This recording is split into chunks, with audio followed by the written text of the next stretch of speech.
Welcome back. In this video, I am going to show you block spam calls on your Android phone.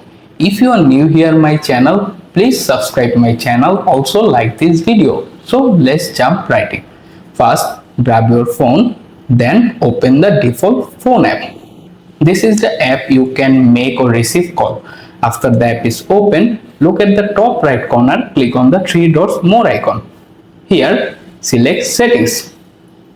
Once you are in the call settings page, scroll down a little, find the caller ID and spam protection option, click on them.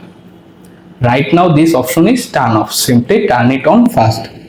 After it's enabled, you can look for the very bottom, find the block, spam and scam calls.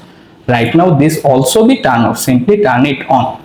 After that, here you can see two different options, block all spam and scam calls, only block high risk scam calls. Choose the option if you prefer.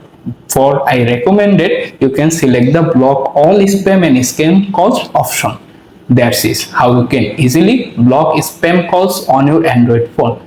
Please note, this not be completely block all of spam calls on your phone. This is reduce spam calls your device. Thanks for watching.